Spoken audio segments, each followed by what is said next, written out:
Greetings, programs. NeoMegaMan back again for episode 18 of Let's Play Katawa Shoujo Rin's Path. Well, we've done the bad ending, we've done the neutral ending, now it's time to start heading towards the good ending. There's not much to it, really. One more choice left, and that's all there is. Now, you'll have to forgive me. I've spent the last week sick, so this recording is a little bit last minute.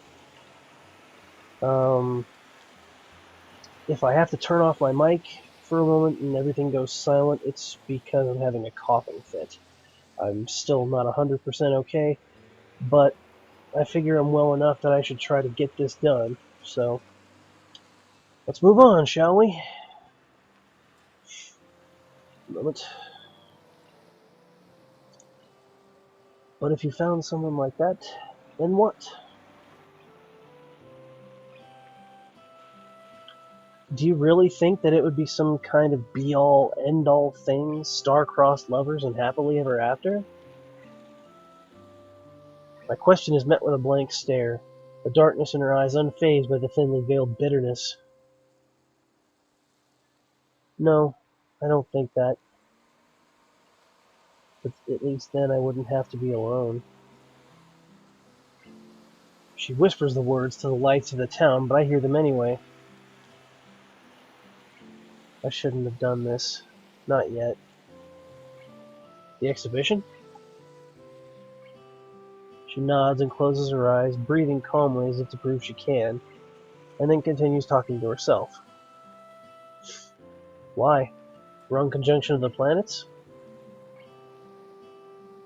No, not that. I double-checked. I got up with the left, foot, and did everything else left. Right. It's me. I was wrong. She stands straight and stretches before stepping past me out into the street. Wait, where are you going? She stops on her tracks and turns around, looking at me quizzically. School. I'm leaving. What? Why? Because I want to be me. Rin walks off, leaving me behind, utterly confused. Rin! But something she said really touched me. Or maybe it was the way she said it. Maybe it was the fact that she said it. I want to say something back to her before I forget this feeling again. As if granting me a wish, Rin stops in her tracks. She doesn't turn around, just keeps waiting for me to say what I want, even though I didn't have time to think what. Rin, listen. I don't believe you have to be alone, even if you never meet anyone like that. I don't know if she heard my words, but either way, she doesn't react in any way.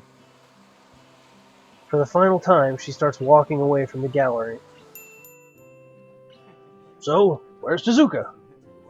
I can only shake my head, but it doesn't seem to be a sufficient answer. I have to say something. She ran away. What? The horrific realization spreads on his face like wildfire. This is a fiasco! Catastrophe! What is that girl thinking? The most important event of her life, and she just runs off? And you! Why didn't you stop her? I'm going to hold you personally responsible. Sai interrupts him, holding her hands up calmingly. It's good she intervened. The teacher was starting to get a few weird looks from the nearby guests. Now, Shinichi, she probably just had stage fright. I don't know her as well as you people do, but I did get the image that she is somewhat peculiar.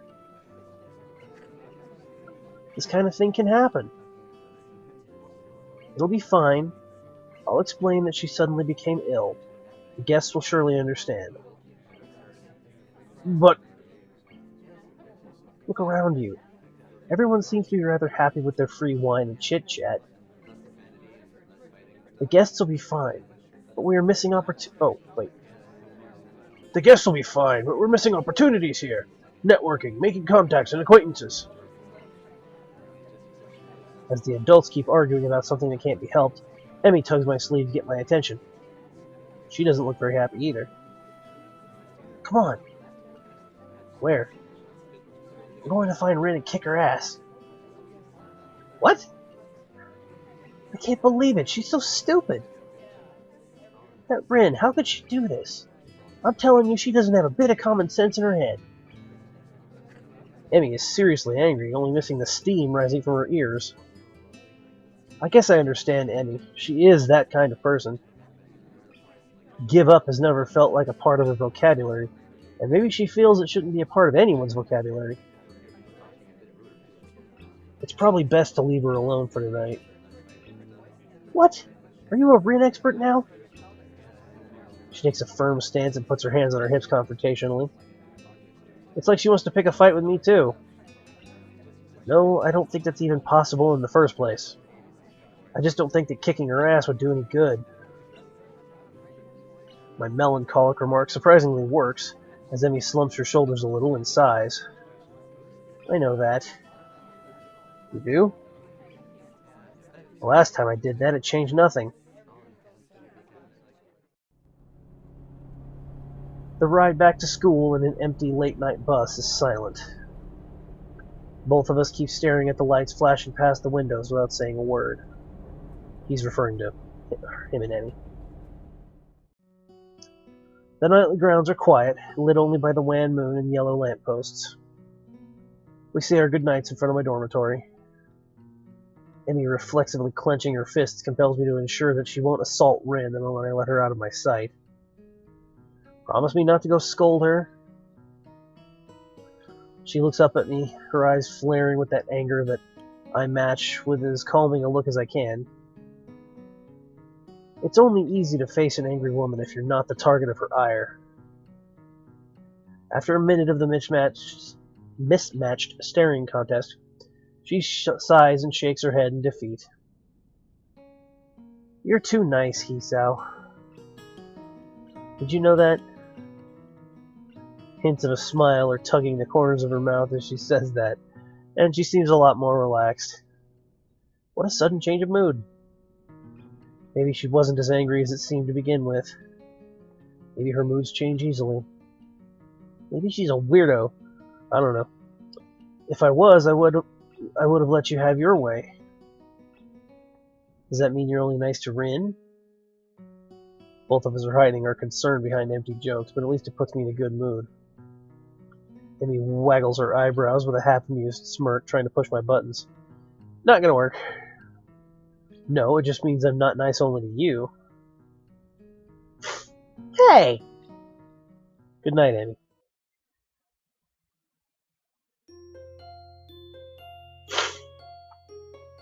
Excuse me. Hard to breathe. The last day before summer vacations is waning slowly. Science is the final exam of the trimester, and then we're free. The collective yearning for liberty is almost palpable in the classroom, even though the weather seems a tad cloudy. It might rain today, who knows? I've already finished the test because it was pretty easy, so I'm doodling lazily on the flip side of the paper, waiting for Muto to call time. It also prevents Misha from trying to covertly look at my answers from over my shoulder. Rin! She might fool the inattentive teacher, but I can tell that she's trying to look. I guess it's her best bet at passing the test. Doesn't make me feel any mercy, though, so I just ignore her and look around me. It's quiet. Too quiet.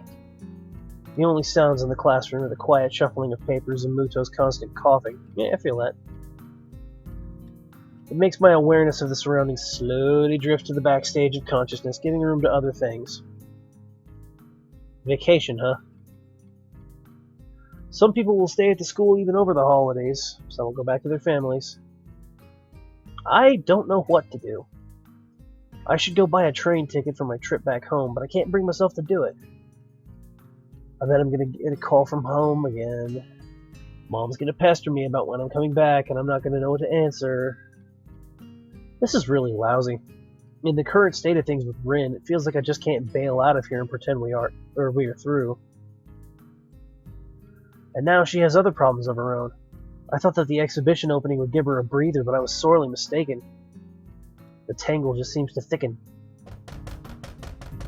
A sharp knock on the door interrupts the quiet but frantic mood of the last 15 minutes of the exam. Come in. Nomia. As the opening door reveals the art teacher, who steps in with his jacket swirling around him as though in a gust of wind.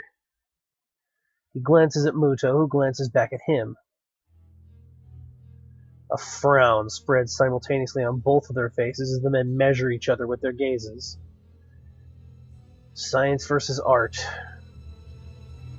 I think at this moment Splatoon is actually going to have a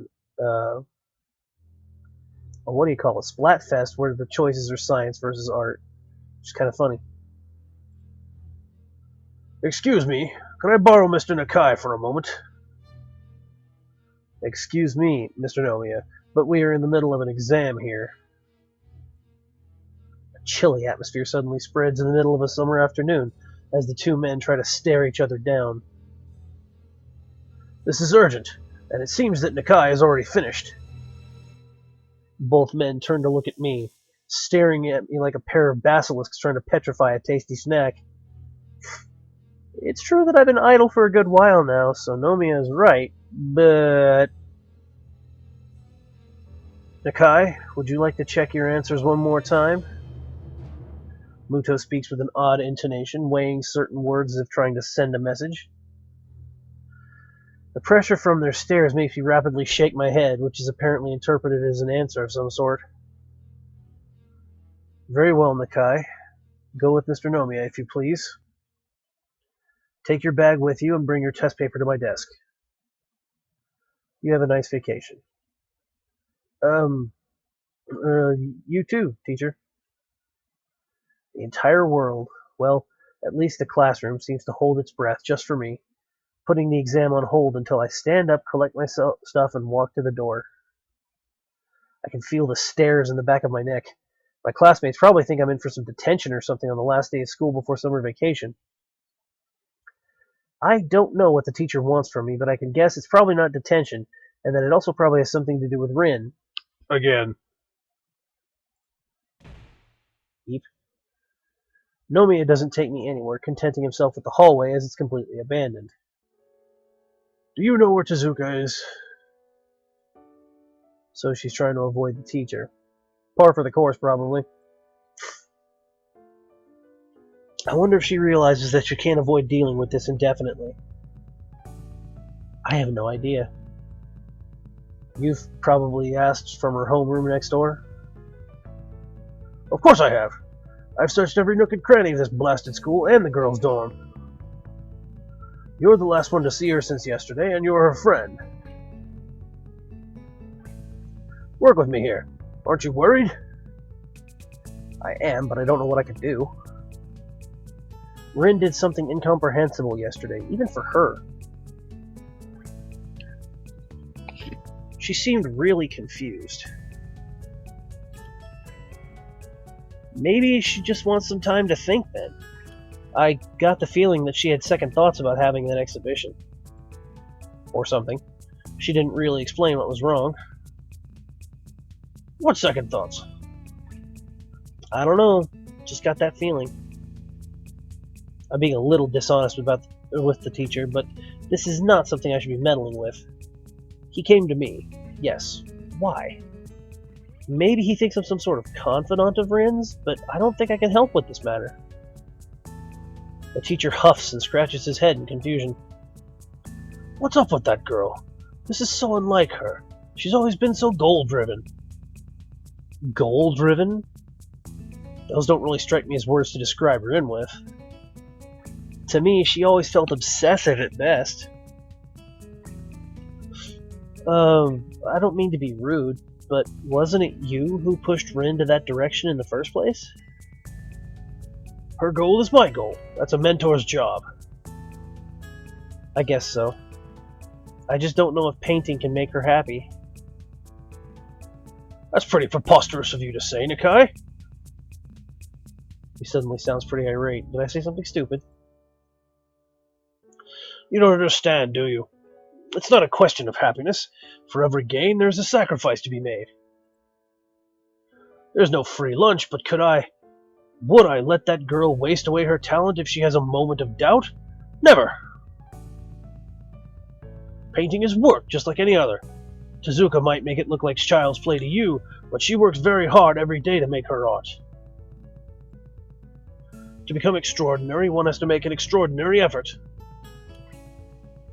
The more the teacher talks, the more I feel that Rin doesn't think like that, even though I have no idea how she thinks. I can very well understand why she would sacrifice her summer vacation to make up for the lost classes and exams to get a chance at showing her art. This is the path she has taken, and to go all the way, that's not easy. I know she's young, and things are hard for her just like for all the kids in this here school, but that's no excuse. He's finished. But, do you have anything like what art is to Tezuka? No. That's right. I only have vague ideas of my future. No goal to shoot for, no dream to blindly reach for. I joined the art club in search of something I could be interested in, to get inspired by. Did I find something like that? All I found in the end was Rin. No, I don't have a passion like that. Then you can't understand. His flat statement allows no counter-argument. But she might not understand herself. Still, I carry on arguing out of spite, if for nothing else. How could she not? She's been at it for so hard the past few weeks that she put off even coming to school. Not to say anything about attending class. Don't be ridiculous. I don't think I'm being ridiculous, but as I have no rebuttal, Nomiya seems to consider this one his win. At any rate, the opening was quite successful, despite Tezuka hardly showing up. Many people were interested in her work, and one piece was even sold for a reasonable price. Well, that's nice, isn't it? Yes, it's fantastic news. I hoped that Tezuka would come to her senses when she heard about this, but... He sighs and takes off his glasses, cleaning them against his jacket before putting them on his nose again. At any rate, I should be going. There is this mess to be settled with Sae and everyone. If you see Tezuka, please ask her to come and see me. Otherwise, have a nice vacation. Thanks. Uh-oh, hang on.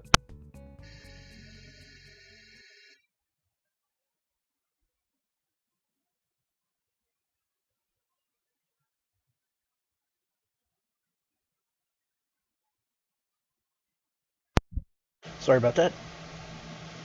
Ahem. After he's disappeared around the corner, I ponder where Rin really could be. It feels like she has not one, but at least half a dozen of these secret places. I balance between the desire to solve this tangle and to drop it for good. The disused classroom is just a few feet away. What to do? As I push open the door, only the shadows greet me from inside. Hey there. She's standing in the middle of the sunlit room, peering through the gaps of the curtains out into the yard. Ooh. Moment of decision. Okay. Like so often before, she doesn't start or jump, just calmly waits for me to make the first move. It's as if she's trying to become a permanent part of the furniture. The teacher's looking for you. A blank look over her shoulder is all I get, accompanied by a cryptic non-expression on her face. Are you looking for me too? Nah, I already found you, didn't I? Did you? She furrows her brow, looking so puzzled that it makes me wonder if the question was asked in all seriousness. Maybe it was. Are you talking metaphorically now? Do you mean like eels, caves, and dark stormy nights? I'm bad at talking like that. I'm a fucking dot. The abruptly ended greetings give me the chance to close the door behind me and sit down on the dust-covered desktop. Rin stays standing, but at least she turns around. I soon wish she didn't, though, so oppressive is her expectant stare. This is her place, and I'm an intruder, although a tolerated one. Despite that, she still waits for me to say something. If only I knew what. Motherfucking dot. The sunlit silence presses me towards decisions. I came here without really thinking what I would do, apart from delivering Nomi a short message in case Rin was here. She was, and now I don't know what else I want to say. What else should I say? I hover between my two options for a moment. Rin being troubled is troubling me too. It's a surprising revelation, almost as big as realizing that she really is troubled. Was. That was a completely weird sentence. Nothing I can do would probably help, and I might be partially to blame, too. Does it mean I should just wash my hands of her? Didn't think so. So, what's wrong? Or not? Nothing. She starts to turn away again, as if trying to physically exit a conversation she doesn't want to have. Rin, stop trying to dodge me or I'll leave. Okay. Do you want me to leave? Are you still angry? It took us, or was it only me, 10 seconds to swamp the conversation into this. I wish we could erase the past, or failing that, forget all about it. I've wished for that more than once in the last few months. Let's put that aside for the time being, alright? If you say so. I do. So, what's wrong? Sae and Nomia were not too happy that you just ran off yesterday. You left them in quite a pinch, and I suppose the teacher wants some kind of an explanation. It seemed like you just threw out everything you had worked for, and I don't get why. Did I make a mistake? My reprimanding and her flat answer goes so much against the usual expectations and presumed interactions that it might just as well be somebody else talking. Neither of us is like we used to be. This stiff, constricting feeling I get every time I look at Rin nowadays seems to be mirrored in her own behavior. I hate things that go irreparably wrong. Ever since February, I've hated them. He's referring to his heart condition, by the way. What can I say? Her question is trailed by a compelling, quizzical stare that makes me sigh and frown. Conversations nobody wants to have are the worst. I don't know. I mean, it's not the end of the world, but it probably was pretty stupid. She responds with a sigh of her own, although hers is not nearly as heavy as mine was. I just couldn't do it. Why? What's wrong? A pause, a furrowed brow, a quiet voice. Let it be, Hisao. I don't think I can really explain it in a way that would make sense. Yeah, Rin doesn't want to have this conversation either. That may be for the better. But how rare of her to admit that even she has some kind of limits. I always thought that Rin was all but ignorant of her tendency to get distracted, so much that she inadvertently obfuscates everything she says.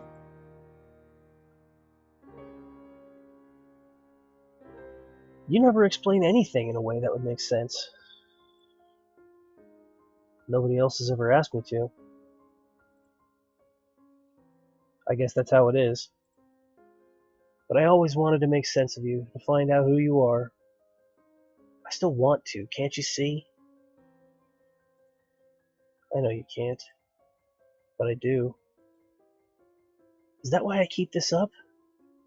It pains you as much as it pains me. It's unlikely to be of any use to either.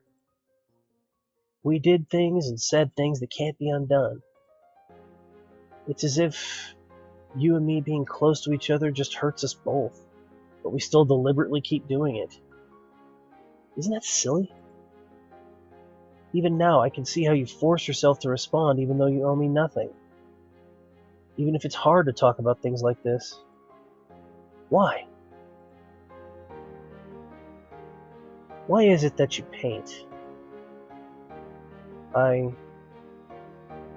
Because I don't know what else I could do. It's like this feeling that there's no choice, that it's the only possibility.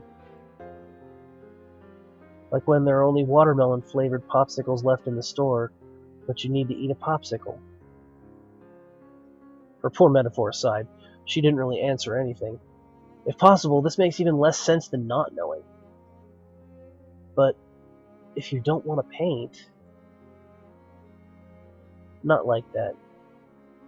You had to come to this school even though you probably didn't want to have a heart attack.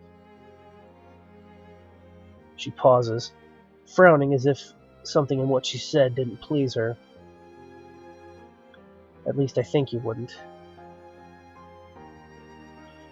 Her careful follow-up is followed in turn by another shorter pause with another smaller frown. Would you like to have a heart attack? No, I wouldn't, and I didn't want to. Sorry about the traffic noises. But you're doing fine, aren't you? Or are you still sad about it? Rin's question makes me realize that I haven't really thought about my illness for weeks. Aside from chugging down my medication every day, there's been no need to concern myself with my broken heart, which I'm only thankful for, really. Getting to know new people, a new school, a new town, a new life, it's all caught me and made the past just fade away. No. I guess even I can't dwell on the past indefinitely. See? Even watermelon doesn't really taste bad if you have to eat it. Her half-nonsensical closure seems to put an end to the subject in Rin's mind, so I just nod in uncertain confirmation. Dot. Dot. Motherfucking dot. There are two kinds of silences. Awkward ones you want to break and comfortable ones that you don't mind. The first kind is bad because it makes your thoughts go awry, like mine do now. Looking at Rin makes me feel bad. I don't want to feel like this. Looking at Rin makes me feel exhausted. I really tried my best. She tried to... I have no idea. But we ended up like this, and she ended up screwing up her exhibition opening. It feels like we're at a dead end. There's no direction to continue to. I reached out for her yesterday thinking it would be the last time. She walked away. I want to be me. What the heck does that even mean? Rin, if anyone, is most definitely herself. I feel kind of relieved that I'm not the one to blame, but this still grates on my mind. Why did she run away?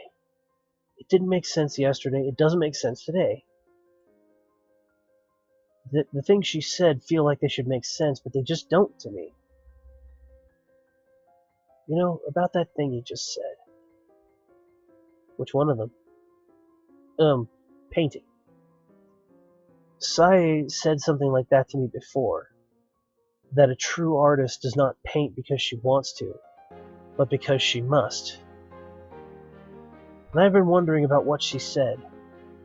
Why do artists have to paint? My question is probably pretty stupid. At least Rin looks at me in a blank way that seems to say so. I don't know. Am I an artist? Well, you paint stuff and you have an exhibition too. I'd say you qualify.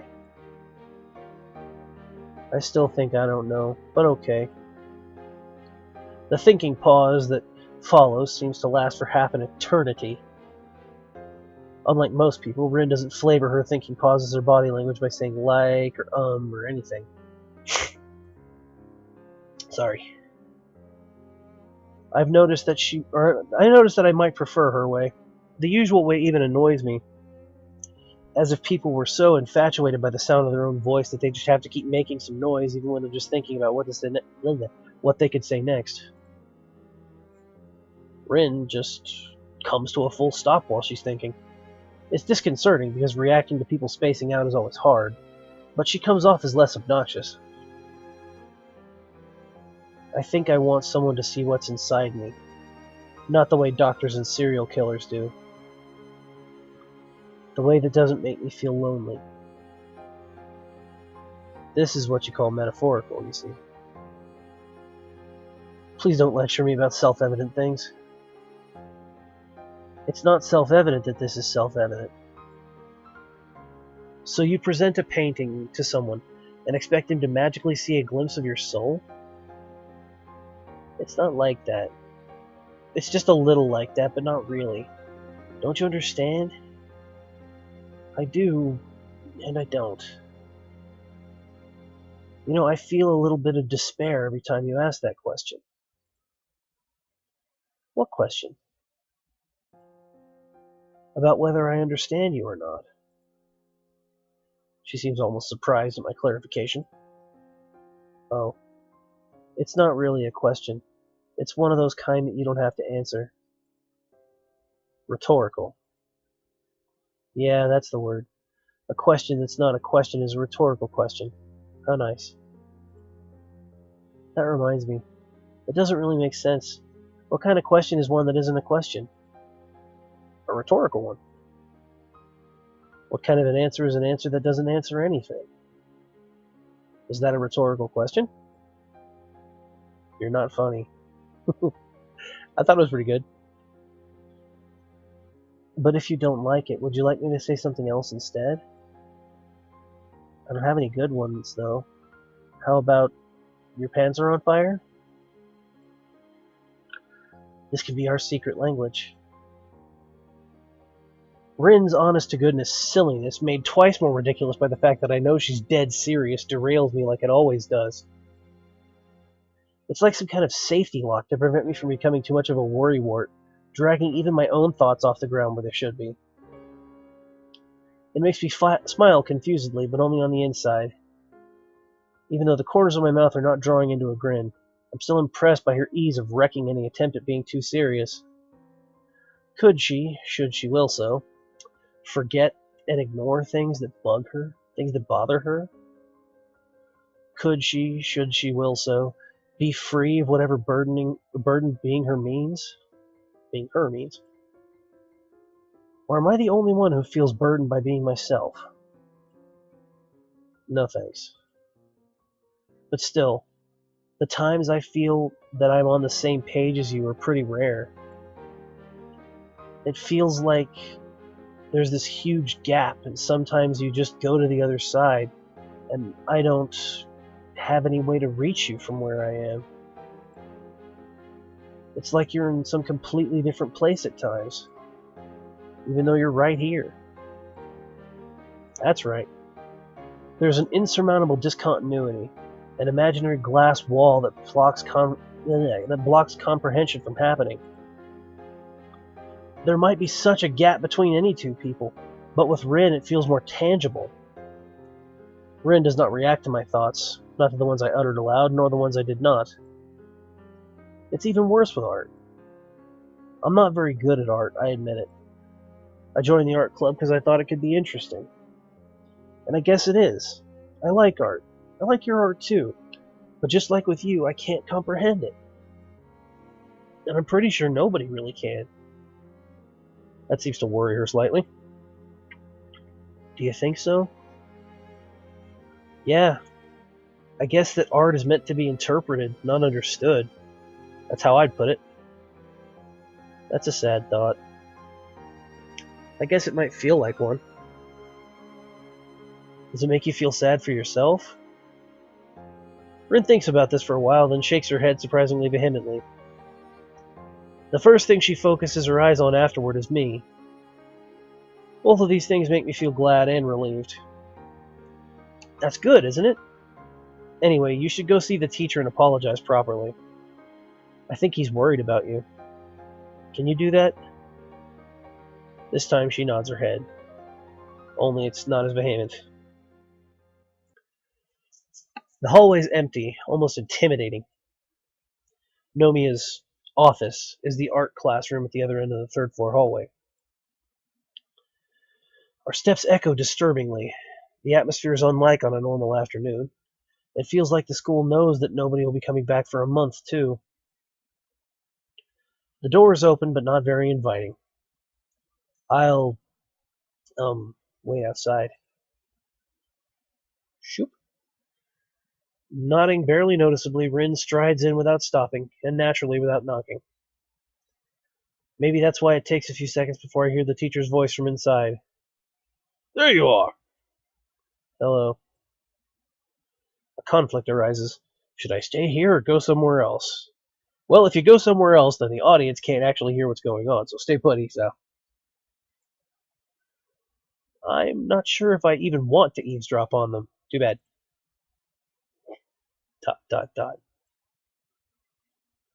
Manners lose to curiosity, and so I stay close enough to listen in. Their voices echo in the hallway, but no matter. There's nobody around save for me.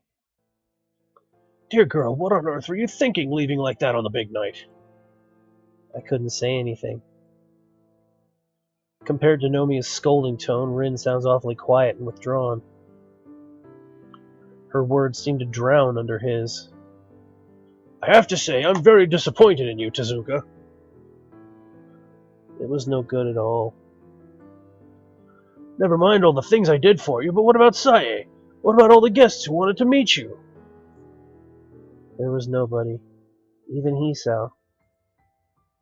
You have embarrassed us very badly, Tezuka. Reputation is what counts, surely you know that. It's alright. I don't need it.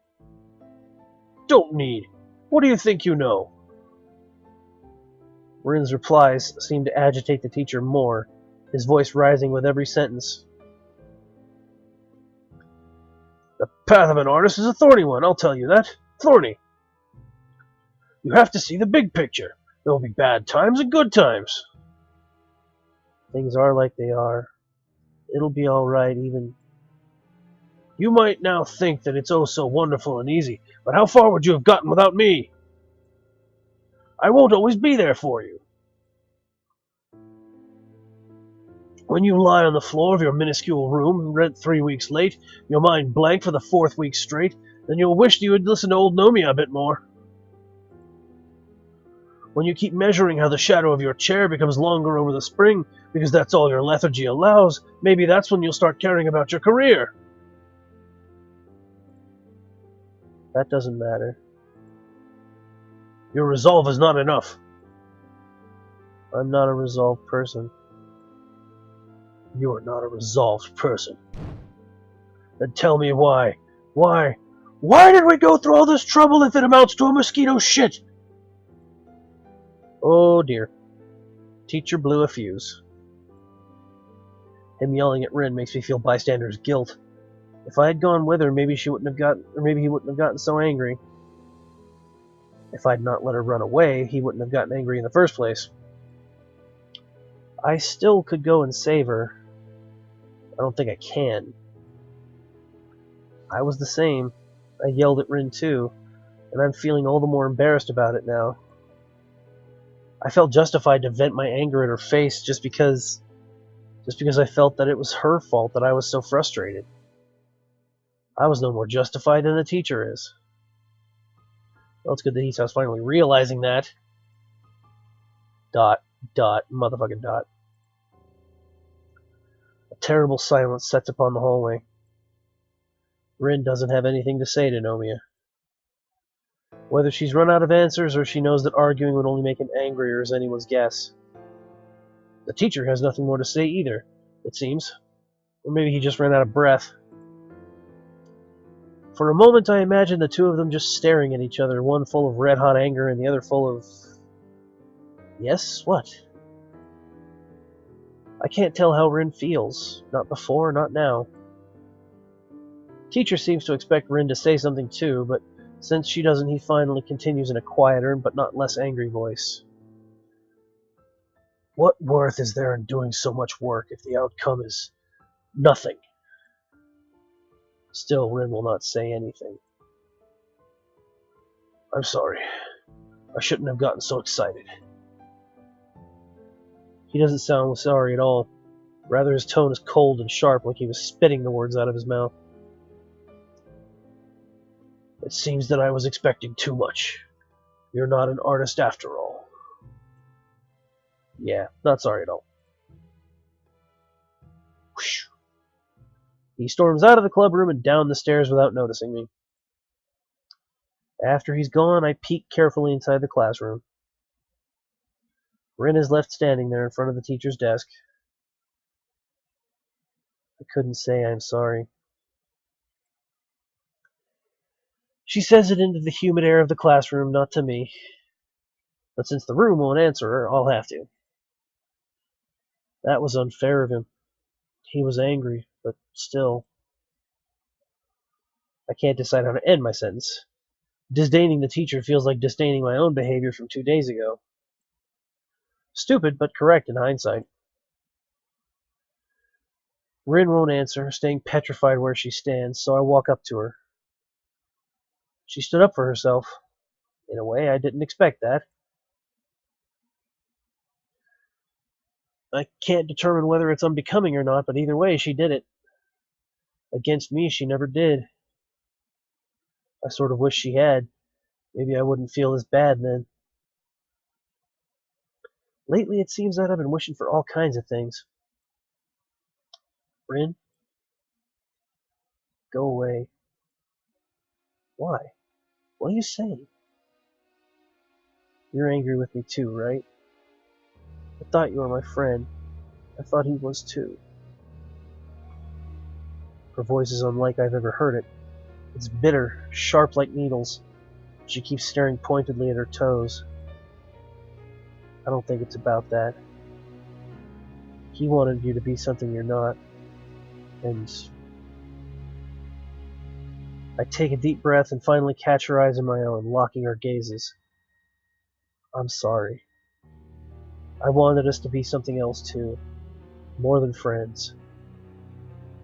Maybe that's why I couldn't contain myself and became so frustrated, just like the teacher did. What more? There's nothing more to me than me. That's all I am. I don't understand that. Well, the answer should be obvious, right?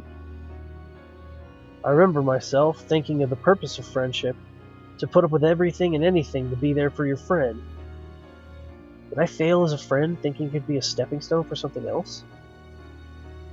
Maybe because of those thoughts I didn't manage to put up with things, to keep it together. As outrageous as Rin is and was, I shouldn't have let myself get caught into that, especially when I started feeling the way I did towards her. So did I fail? That's what her eyes seemed to ask. I'm sorry, Rin. I might not be able to be your friend. I don't think I could ever be a good friend to you. I say these things because they're true, not because one of us would like to hear them. But there's something that must be said. The finality of my words creates a shaking silence, for what could either of us add to that? Why? Why does all this happen? People are doing things I don't ask for and don't want, and everyone keeps getting angry at me. I have no idea what's going on anymore, and I can't stop feeling like I want to run away from everything. She shuts her eyes tight and breathes out deeply, calmly. When the eyelids open, all I can see is dark green desperation. I have no idea what's wrong with me. Her frenetic outburst stupefies me for a moment, and for a heartbeat we just gaze into each other's face. Seeing her confused eyes desperately looking for answers from mine only makes me sad, because I know I have none. I don't know either. But you know, you yourself said that things are not right nor wrong. They just are. You either accept them, work to change them, or give up. It's not that I hate you, or that Teacher Nomia does. It's just that I just think that I am the kind of person who gives up when he feels he can't go on.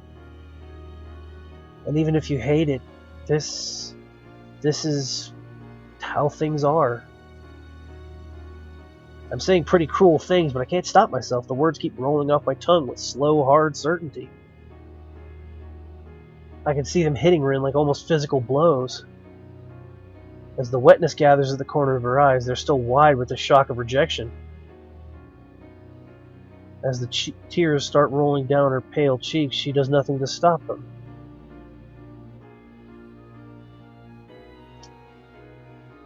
As they fall down on the floor one by one, she stands still, staring at me with a gaze full of hollow disbelief. But reality catches up. Rin slumps forward as if she was deflating and buries her face as deep in my shirt as she can. Rin is heavy and feather light when I support her weight. She doesn't really sob or bawl, just leans against me, letting her tears burn through my shirt into the skin underneath. And I let her, bringing my hand around her shoulders in a clumsy hug that does no good to comfort her. I can feel Rin's vertebrae against my fingertips like hard and jagged reminders of how messed up things are. Her slim shoulder quivering against my palm is a pitiable sight, and the hopelessness of being part of the cause for Rin's sadness keeps shredding my heart. To make a girl cry is the most despicable thing to do. Even Rin. Especially Rin. Behind that veil of aloofness, Rin is just a human being too. Just as confused, scared, and lost as any of us is. Most of the time it seems like there's no rhyme or reason for what Rin does and says, but for once, I think I really understand how she feels. But no words can express it, and no words can make it better. So wordless we stay, quietly waiting for her tears to run out. Time passes agonizingly slowly. Even the lazy specks of dust floating in the air seem to pause to a standstill. The obligatory wall clock is ticking distractingly from above the door. I decide against counting the seconds because it would make them feel longer.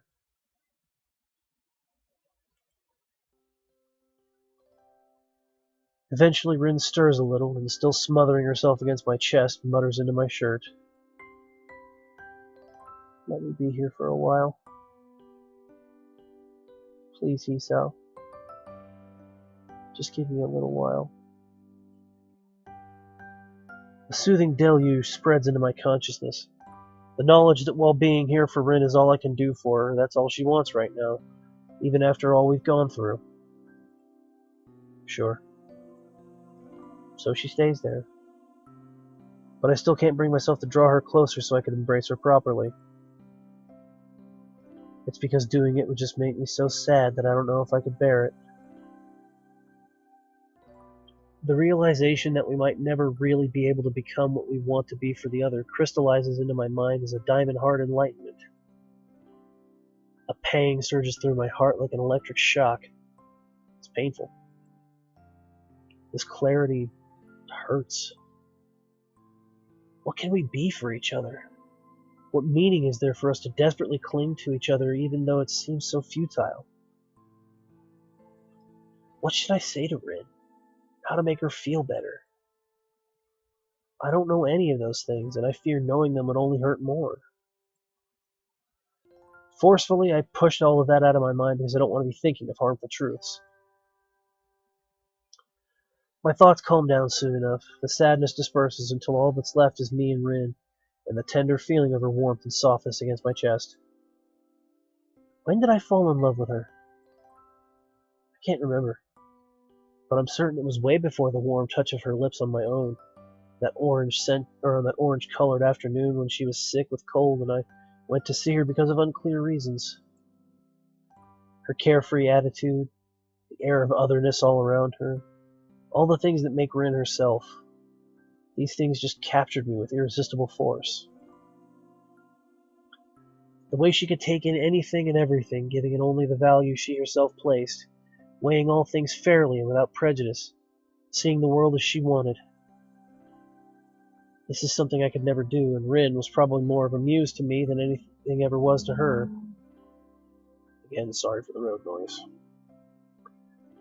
She seemed so free to me, truly a free spirit, while I, constantly worrying about everything, seemed so inhibited that it was almost embarrassing. Maybe that's why I latched so tightly onto Rin. trying to get inside her world that was so different from my own bleak life.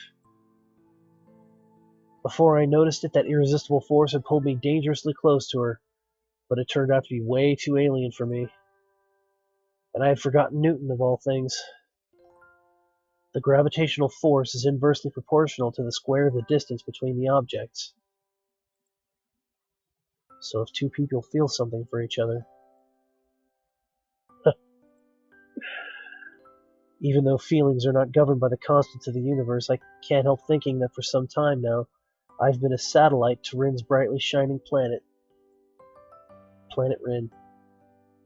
The thought almost makes me laugh. She really does seem to be from another planet at times, minus green skin and possibly some tentacles. Perhaps because of my stifled laughter, Rin pulls away and I let her go, feeling the cold, like when her warmth goes away, and slightly embarrassed for letting myself run wild like that. I credit that as being Rin being a bad influence on me, while being glad at the same time that she can't read thoughts for real.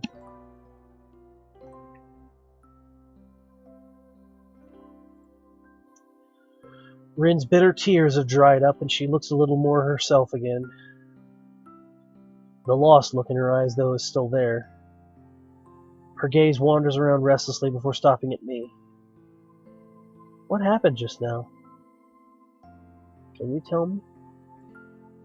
What? What do you mean? I cried. She says that hesitantly, as if not believing it herself. Yeah. She keeps staring at me as if pleading guidance so that she wouldn't have to feel so lost. Why? You were sad. Is that what you want me to say? But isn't that obvious? I don't know. It feels weird to cry. What? I don't believe it. I mean, everyone does that. It's I bite my tongue before I finish my argument about normality. Norms do not apply to the person I'm talking to. It always felt so wrong, different from what is in me, like I couldn't really tell what I felt. So I started thinking that maybe I don't know what I'm feeling. Maybe it's me who is wrong. I thought those kinds of things. I thought that painting was enough because it felt like I did at least that right. That all that is inside me could become a picture if I tried really hard. And it could. But it doesn't feel like it's enough anymore. Because if nobody else can see that, I will still be alone. Was it wrong to try? Everyone got really angry at me for that. I've rarely heard Rin say this much at once before. Once she finishes, she simply shuts up, looking so neutral that it's hard to believe she just said what she did. I don't know what to think. Rin was desperate for someone to look at her paintings and somehow see right through them into her soul, to understand her feelings, because she felt she could not express them in any other way? How can one say whether that is right or wrong? Could it be that all this time she's been trying to reach out to me like I've tried to reach out to her? I think he's finally getting it, folks. I sit down at a desk to think and to rest my legs that kept us both standing for a long while. You know, when I read a good book or look at a starry sky or whatever, sometimes I too feel something profound, like a... shoot, I don't know how to describe it. But the instant I try to put it into words, I feel that I lose something. It doesn't feel as real, as true as it did inside my head. It feels a bit phony. Damn, even what I said just felt phony. I offer a smile that's meant to be between funny and self-deprecating, but Rin doesn't react. Anyway, it might be that nobody can ever express their true feelings so that others understand. Reality has no chance of living up to what someone has inside their head. Nothing can match that, not even your paintings, except maybe for you.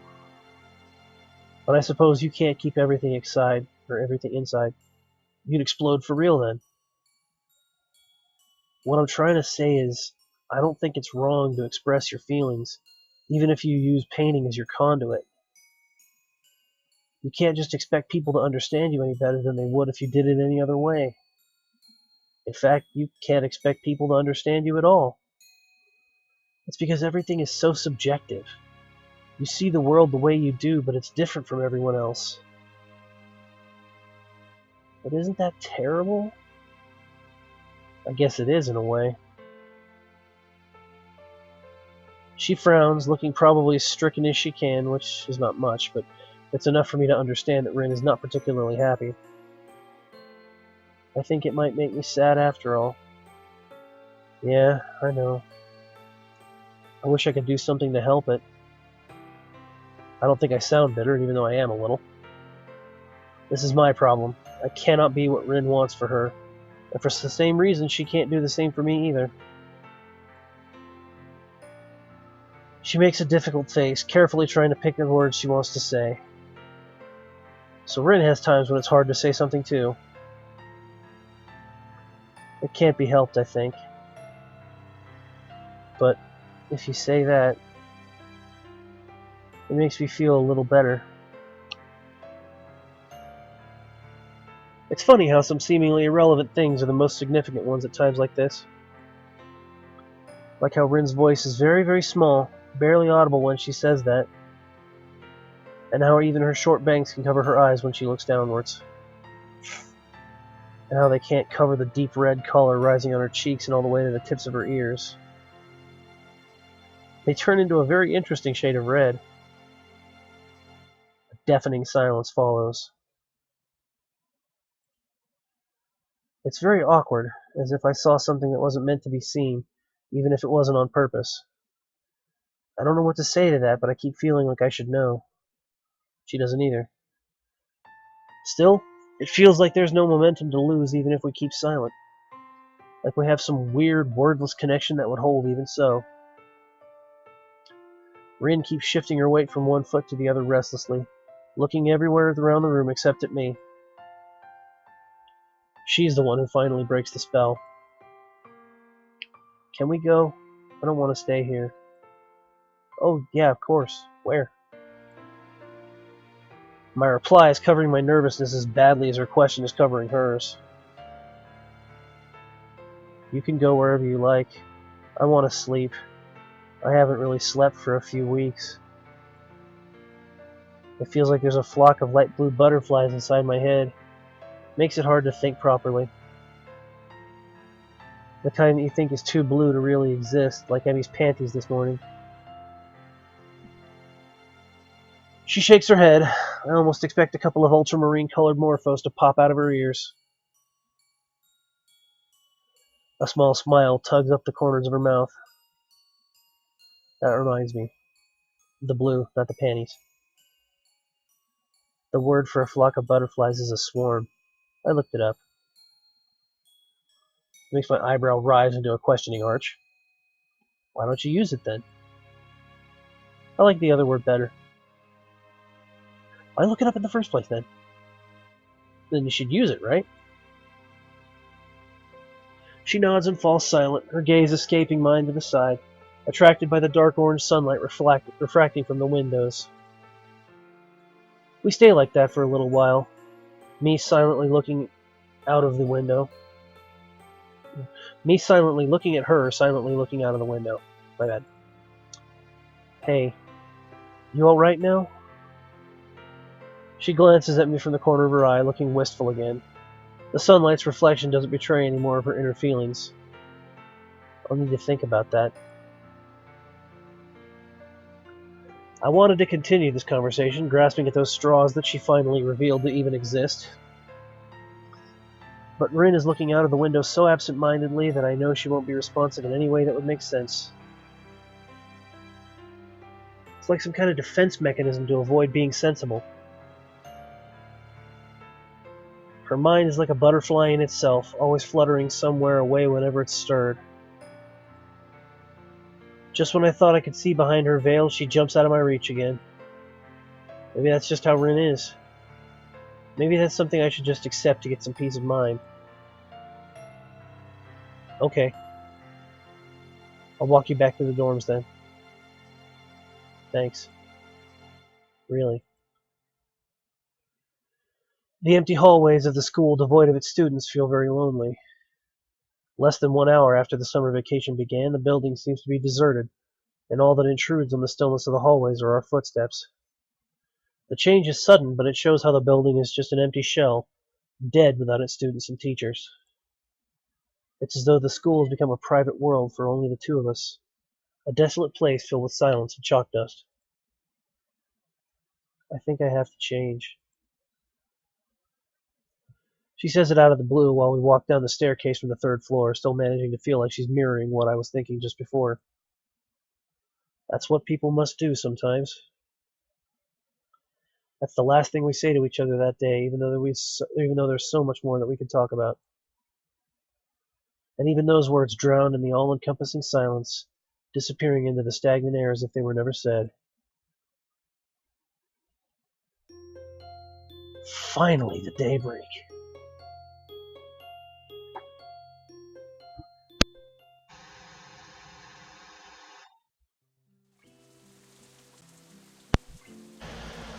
Okay, folks. Well, that seems to be about as good a stopping place as any for the moment. Yeah, stay tuned for part 19 of Let's Play Katawa Shoujo Rin's Path coming up soon, which I think might be the final episode. So, like I said, stay tuned for that. This is your host, NeoMegaMan, signing out. End of line.